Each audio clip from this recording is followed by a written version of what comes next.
Algunas tentaciones son en realidad pruebas, no son cosas específicas para inducirnos a hacer lo malo, sino que son simplemente circunstancias que la vida pone frente a nosotros.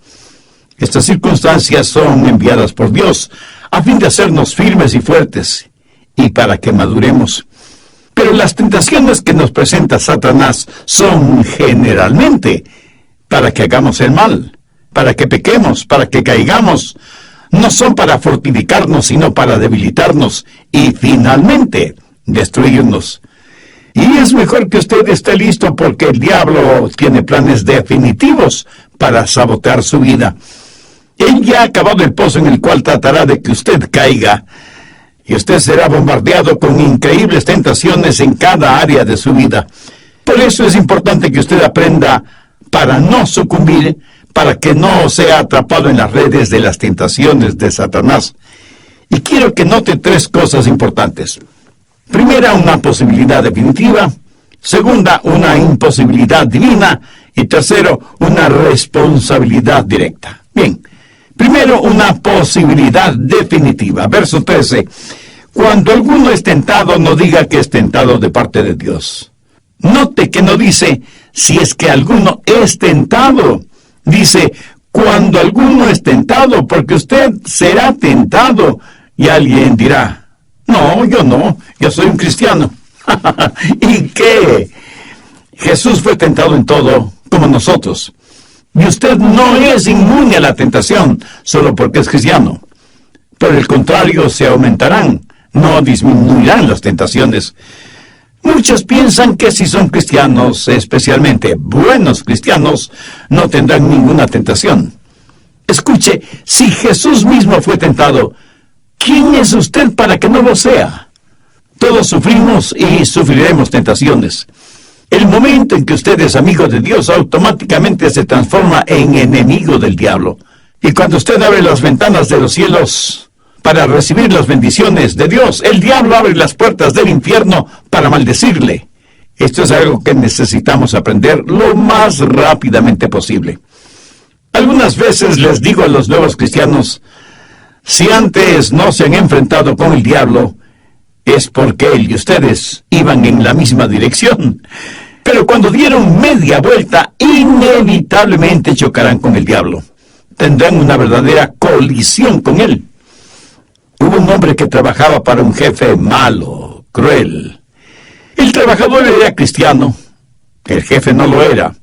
Y aunque el cristiano no tenía mucha educación, le contaba a su jefe que el diablo estaba tras sus huellas y que estaba teniendo problemas con la tentación. Un día los dos se fueron de cacería y el jefe le dijo, Juan, eres bastante extraño. Dices que eres cristiano y sin embargo siempre estás hablando de que luchas con la tentación y de que el diablo te persigue. Yo no soy un cristiano ni pretendo serlo. Y sin embargo el diablo nunca me molesta. ¿Cómo puedes explicar esto? Y Juan le contestó, jefe, suponga que cazamos 2 patos. El uno cae al suelo, muerto. El otro cae en el agua, y aunque está herido, está vivo. ¿Tras cuál pato iría usted? Pues iría tras el pato que está vivo. Correcto.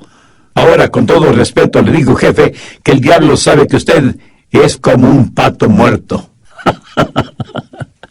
Mi amigo, eso es verdad.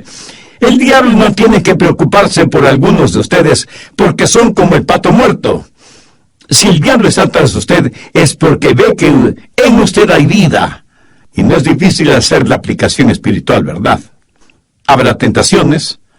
Todas las personas en todo el mundo tienen tentaciones, sean personas salvadas o perdidas.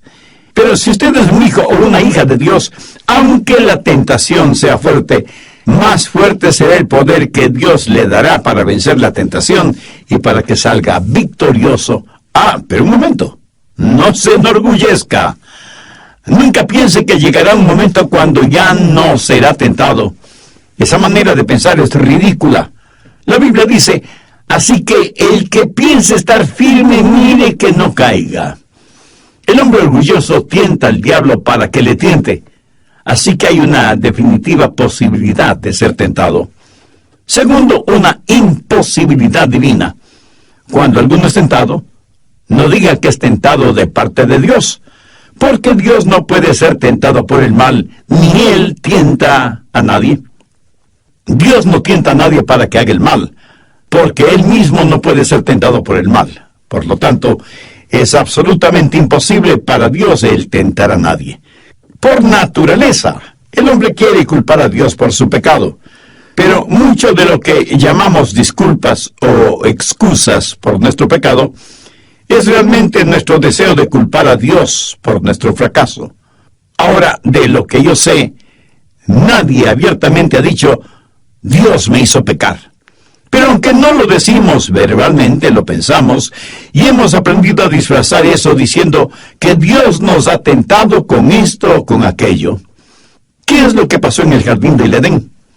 Adán y Eva pecaron, y Dios vino buscándoles en el huerto para ver si reconocían su pecado. Pero ¿cuál fue la coartada o la excusa de Adán?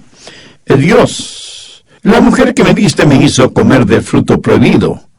Como ves, Dios, no fue mi culpa, fue su culpa o la tuya, pero no la mía. En otras palabras, Adán le dijo que Dios era el que tenía la culpa y que lo que pasó es porque Dios mismo le puso en esa situación. Ahora el apóstol Santiago le va a remover el piso si usted trata de culpar a Dios. Dice que hay dos cosas que son imposibles: que Dios sea tentado por el mal o que Él tiente para mal a alguien. No hay nada que Dios necesite, no hay nada que Dios quiera. Es todo suficiente en sí mismo. Y Él no tiene ninguna comezón que el diablo pueda rascar.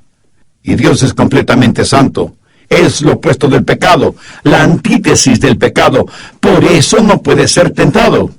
Y ya oigo a alguien diciendo, un momento, Pastor Rogers, ¿no fue Jesús tentado y no es Jesús Dios? Ciertísimamente. Pero recuerde que Jesús no solo fue Dios, sino también hombre.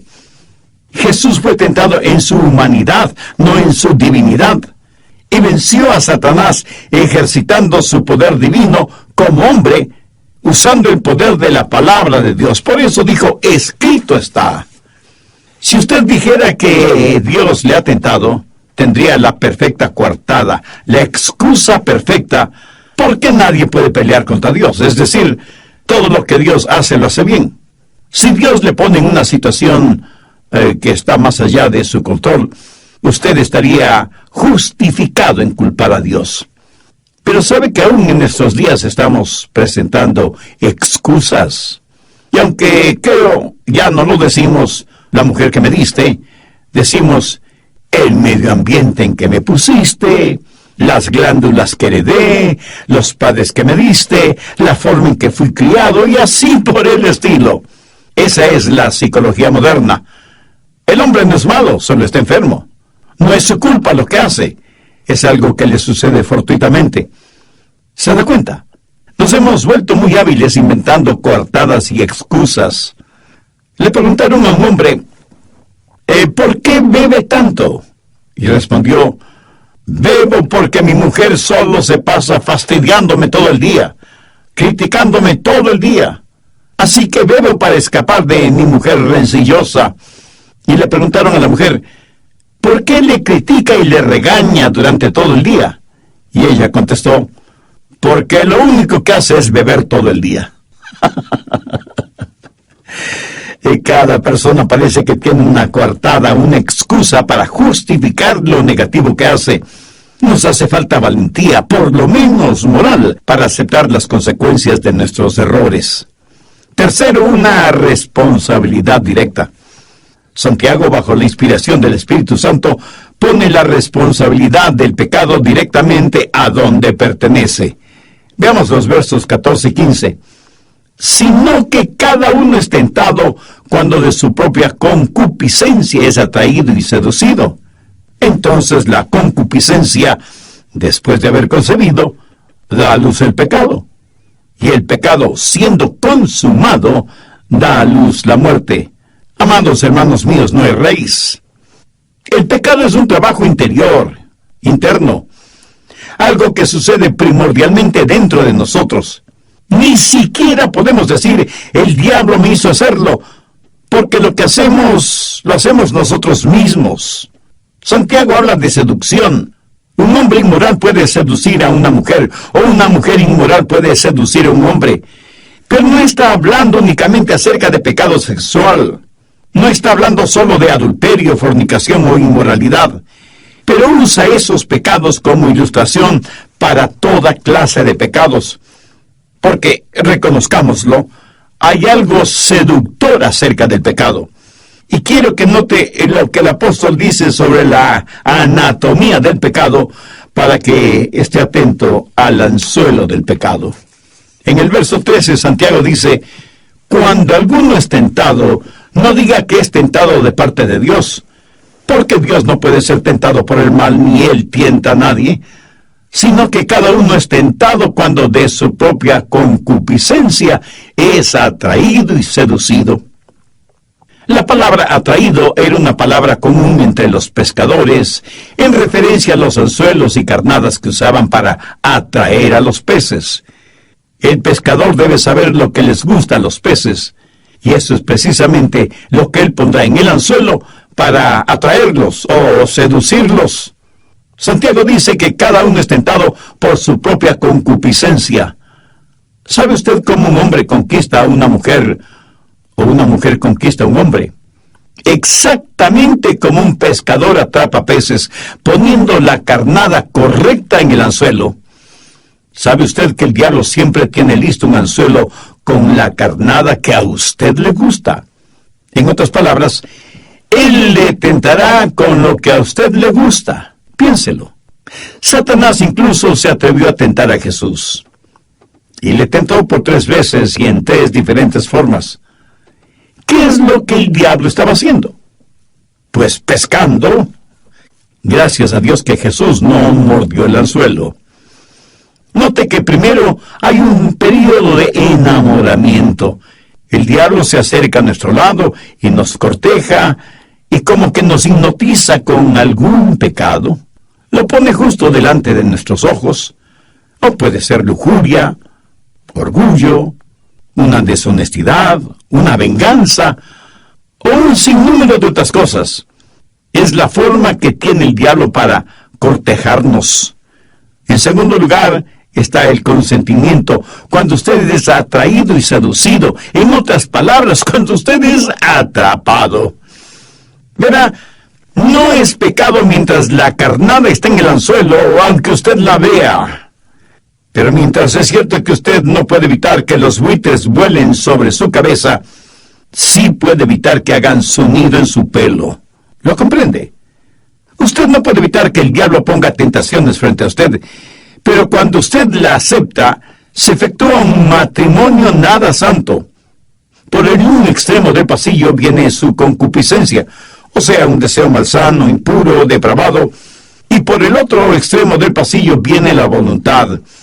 Y Satanás preside esta ceremonia.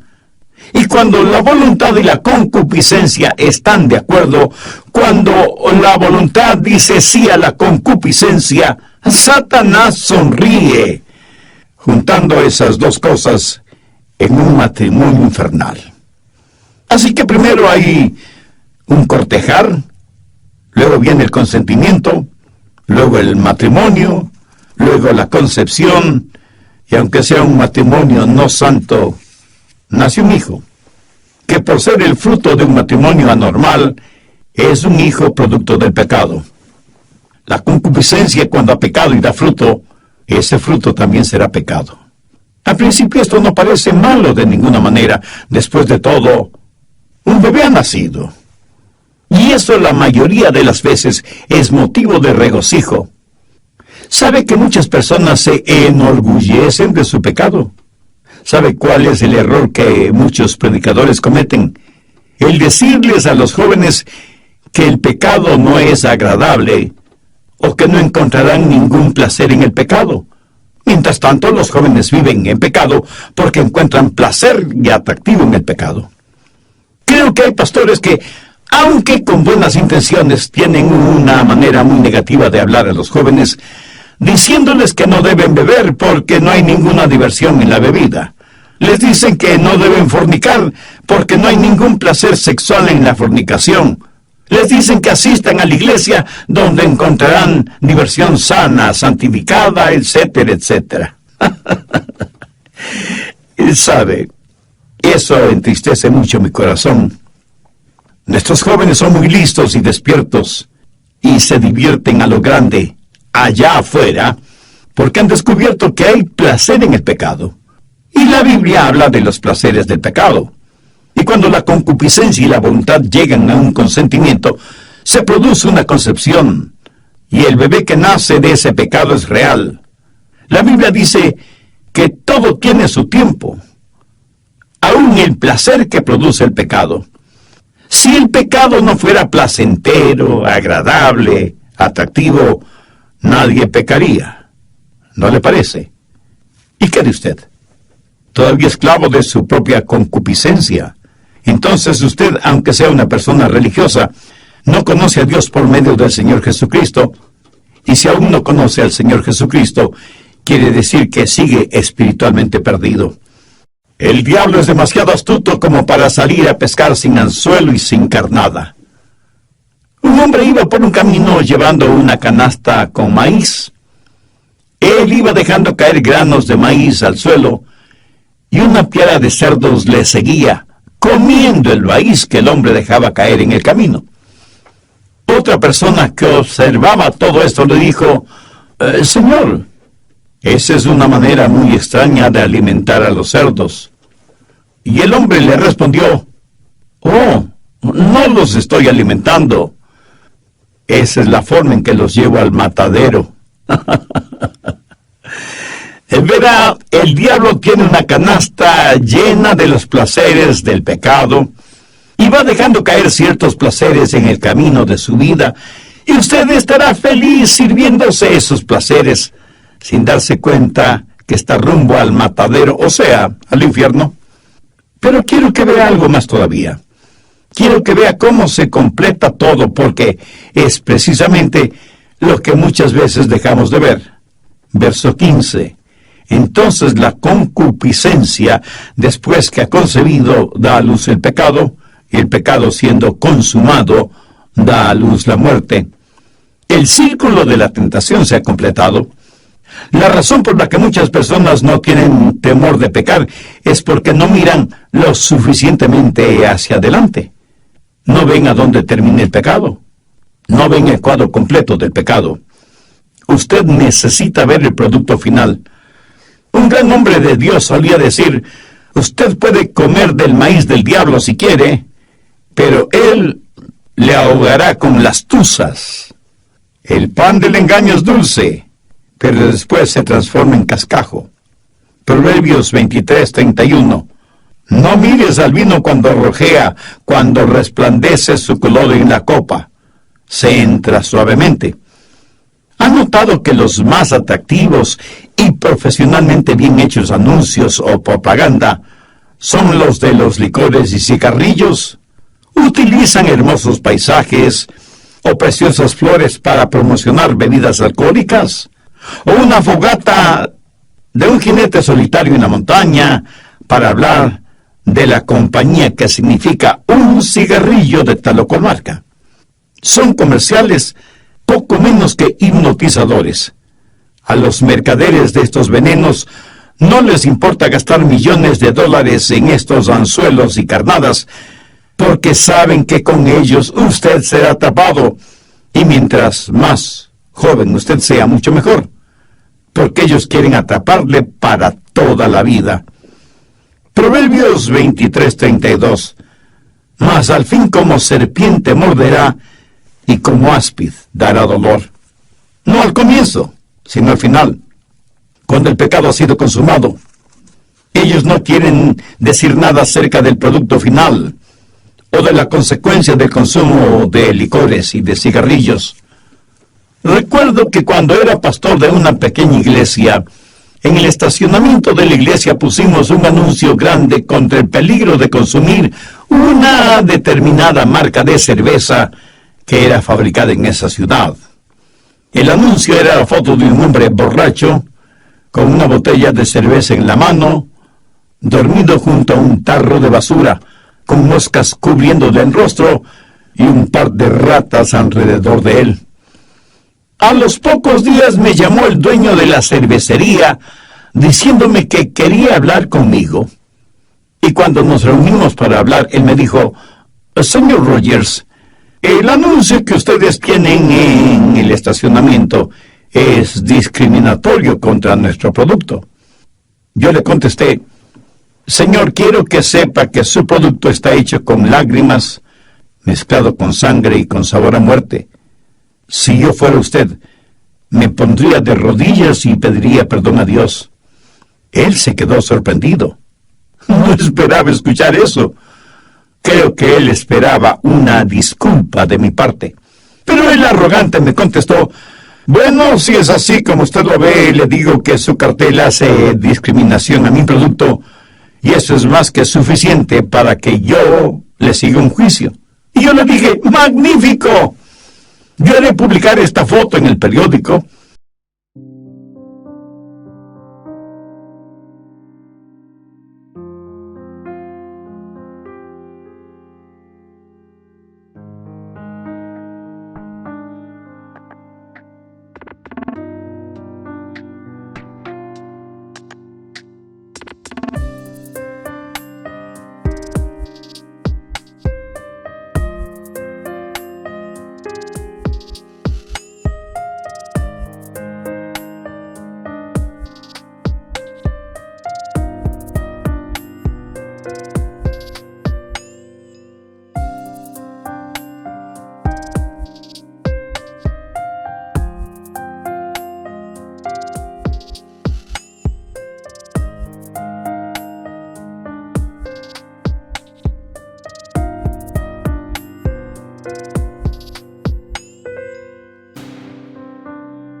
Y su paladar es más blando que el aceite. Y aquí está hablando de una mujer inmoral, una prostituta. Es una mujer seductora. Es una obra maestra del diablo.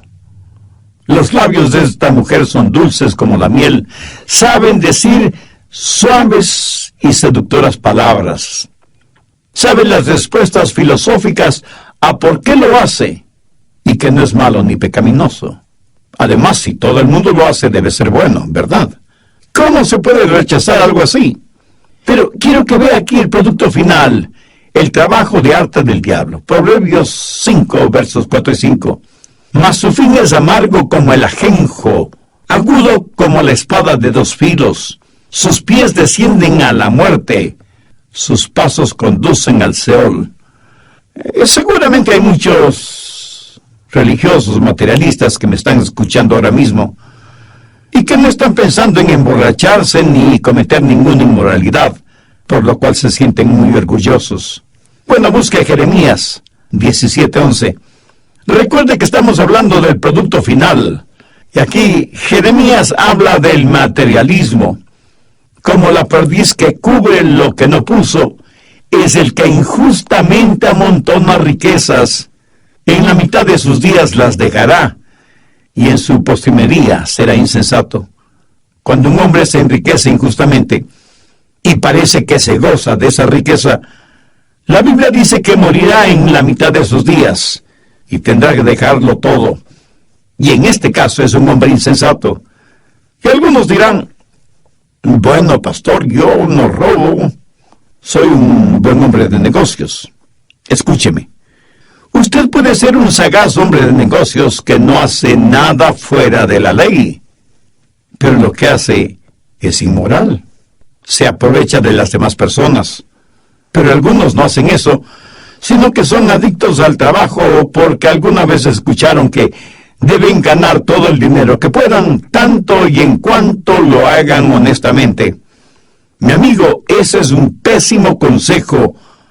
Nadie tiene el derecho de ganar todo el dinero que pueda, porque si está ocupado en ganar todo el dinero que pueda, no tendrá tiempo para nada más, no tendrá tiempo para orar, ni para ir a la iglesia, ni para testificar, ni para interesarse en la vida de su cónyuge o de sus hijos. Ha hecho del dinero su Dios.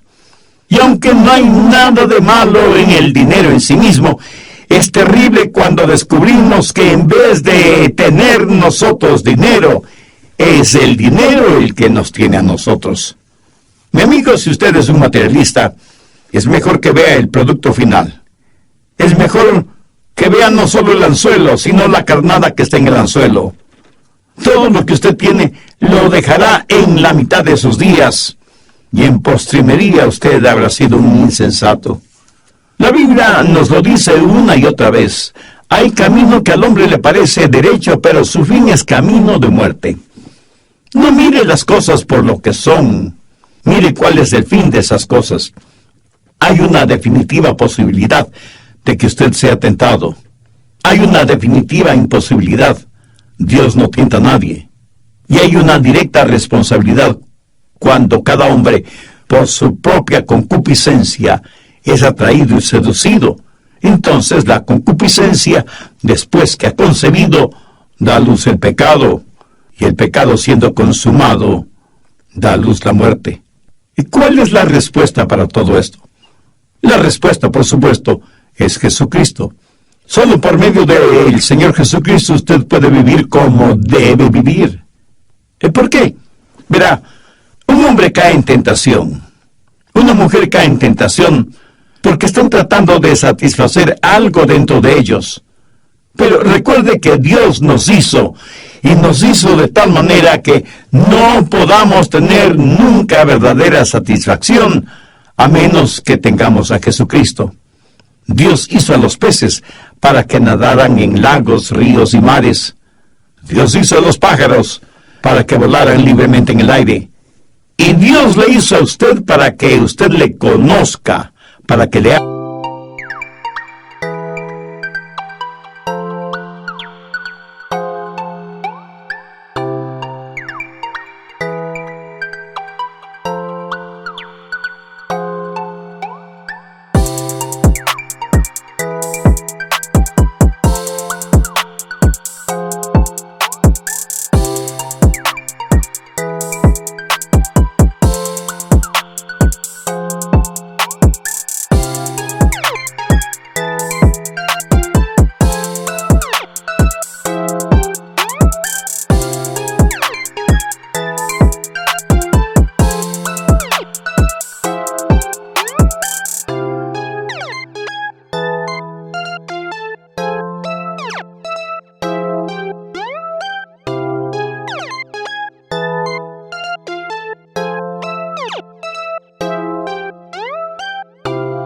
imagen y semejanza, y usted nunca encontrará genuino descanso hasta que descanse en el Señor Jesucristo.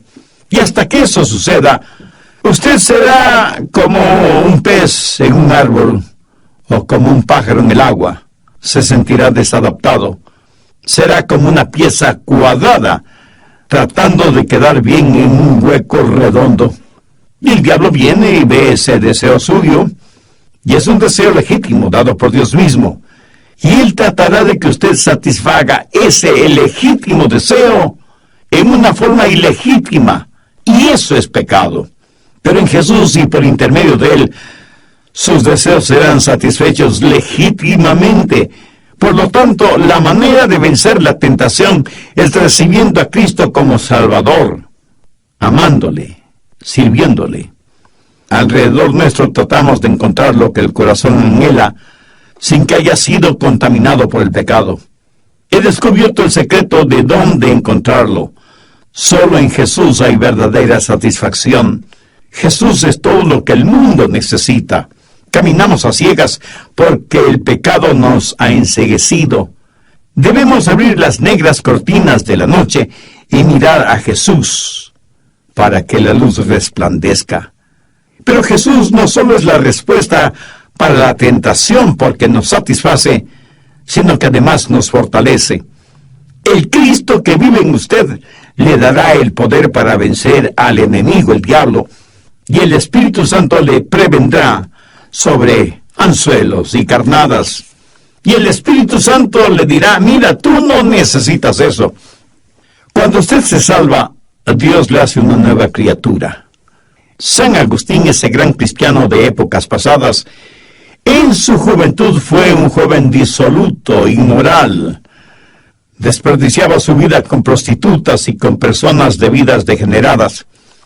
Pero un día tuvo un encuentro con Jesús y fue salvo y nació de nuevo. Seguía siendo joven con todo el fuego y la pasión de su juventud, pero ahora era salvo. Jesús había tomado residencia en su corazón. En su tiempo sencillamente le llamaban Agustín. Siendo ya salvo, un día Agustín caminaba por una calle cuando una de sus ex amigas prostitutas le vio y le llamó a viva voz. Él pretendió no haberle escuchado y comenzó a caminar en dirección opuesta a la que ella llevaba. Ella volvió a insistir llamándole, ¡Hey, Agustín, soy yo! Y él, sin detenerse, le contestó, lo sé, pero yo ya no soy yo.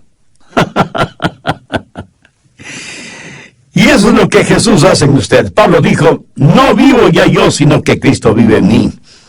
Jesús no solo es la fuente de su satisfacción y la fuente de su fortaleza, sino que además un día le llevará al cielo para que usted esté con Él para siempre.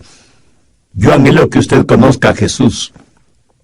La única forma digna de vivir es viviendo la vida cristiana. Yo oro porque usted se salve. La Biblia dice, cree en el Señor Jesucristo y será salvo.